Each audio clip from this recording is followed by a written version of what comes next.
Hi, man. This week I've been messaging and posting about our first hero. And for a lot of us, not for everyone, but for a lot of us, our first hero is our father. And it's because he's the first male influence we have. And that is a lot of responsibility. And for those of us who've had an amazing childhood, we should be very grateful for that. I was very grateful, as I put in my post the other day. I grew up in a very loving, supportive, caring, nurturing environment by both my parents. But Dad was definitely my first hero. I remember how he, my greatest memory probably is him teaching me how to fish, and we still enjoy that to this very day when we get the chance. We don't do it as much as we used to, just with time and commitment, etc. But there's so many aspects to that hero.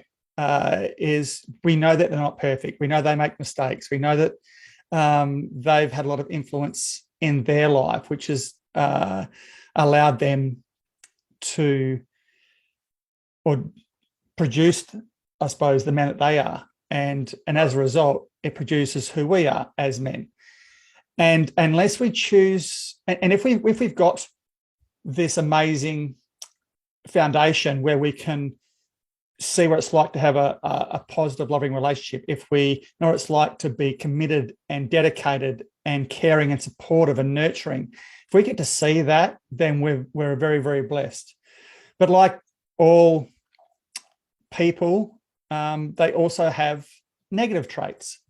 And I know that my dad has.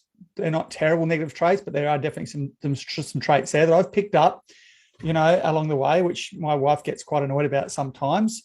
But it's, they're just quirks, I suppose, but they're definitely traits that we pick up along the way. And it could be a sense of humor. It could be how we hold ourselves as men, how we communicate, how we interact with people, how we push ourselves or don't push ourselves. So there's a lot of different ways that we can be impacted by our first hero.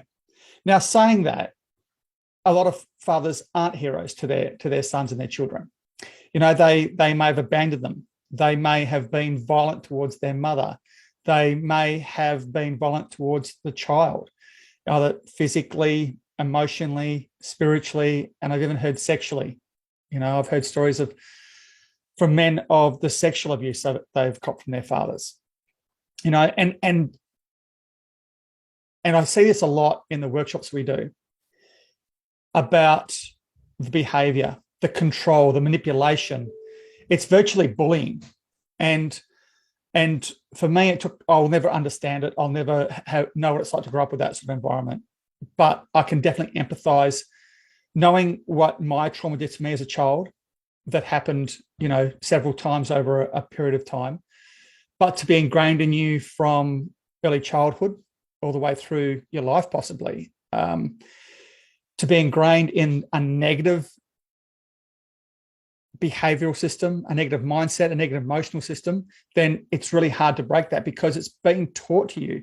And I have men talk to me and message me about how worthless I feel and how they're broken and they'll never be fixed, and I feel for them, but it's just not true.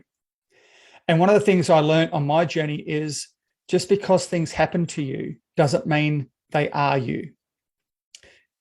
And yes, they might be intertwined into your being, but they're still not who you are. At the core, you are your own person, and you can break away from that and look at it from, this is me, and that's what happened to me. And it took me a long time to work that out. It took me probably 52 years to work that out to my 52nd year. And once we understand that, we can start dealing with those issues that have happened to us from our childhood, because that trauma, that bullying, that manipulation, they can be ingrained into us, and it can make us feel worthless. It doesn't just have to come from our father, but this week is about the father figure and our first hero. And if we do have those power struggles, those challenges from our parents, because honestly, those parents, the father, they're meant to be the protector. They're meant to be the person who loves you the most. And if the person who loves you the most, and that goes to the mother as well, but if these two people, or the person who is meant to love you more than anyone, who's meant to protect you from the negative stuff, meant to show you what love is, and they don't, how are you meant to feel that you deserve to be loved, that you deserve to love yourself? Because if they don't, why should you? And it's not, it's a negative mindset that is ingrained in us, and we don't know we're doing it, from my understanding. I know it was for me. It was just, that's how I felt about myself because of my trauma. And so if we've got parents doing the same thing, a father doing the same thing, making us feel little, belittled, small, whatever you want to use, then why should we deserve to feel worthy of anything? And once we understand that aspect of things, then it's really important to go, you know what? I can deal with that. I can break away from that, because that is just a story that happened to me, but I am me. And this is where we had this emotional struggle, because the real us is trying to get out, but the layers of the other person who we're supposed to be, or feel like we should be, or being forced to be because of someone else's behavior or words or actions, makes us feel like we shouldn't be that person. So we have this internal struggle. And I think that's where a lot of our emotional struggles come from. Again, this is all just my opinion and what I've seen and what I've heard and what I've felt and experienced myself. Okay. So understand this when it comes to our first hero. They're not perfect. A lot of them, if you look back, if you have got a father figure or a mother figure who has been a little bit harsh or not the parent you would like them to be, look back at their parents, their father, their mother, their grandparents, their grandparents, and see if there's a generational thing going on, because quite often it is. I was quite blessed with my father. He broke the cycle deliberately, in my opinion, because he didn't want to be the father that he had.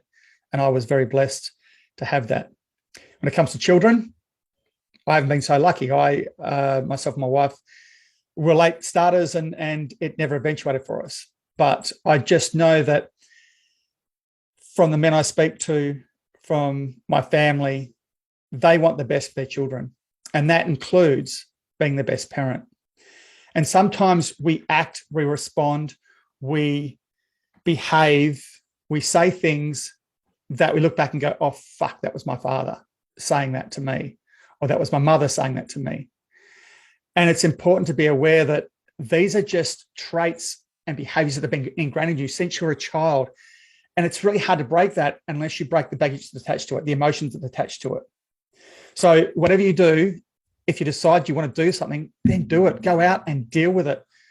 You know, go and see a psychologist or a counselor, go to a workshop, do an online program, whatever you want to do. But make sure, if you've accepted the fact that the time is right, then go and deal with it. If you want the best, it's about leaving a legacy for our children. And the legacy is for them to have the happiest, healthiest, and best chances to have a fantastic life, by having a fantastic childhood, by allowing them to be themselves without being judged. Still have discipline and all the boundaries being set, but you still got to let them be themselves as well. And if our influence of our negativeness becomes involved, then it will affect them. I hope that covers it to a point. If you are and do want to look at some of that fatherhood stuff, that shit that comes on and goes on with us, then please come to the next workshop. It's on February the 18th to the 20th. It's 3 days, it's live-in, and it's transformational. And we get you to dig down for yourself so you can come out the other side the best version of you. And you'll be there supported by a whole bunch of other men. If I've triggered you in any way, shape, or form, I do apologize. Go and ring up, speak to a friend, speak to a mate, speak to a wife, whoever it is, counselor, psychologist. If I have triggered you, go and speak to someone. If you need to, message me and we can talk. Because sometimes we just need to clear it, blow the cobwebs out. Until next time, stay safe, peace, love, and healing, and I'll speak to you soon. Bye.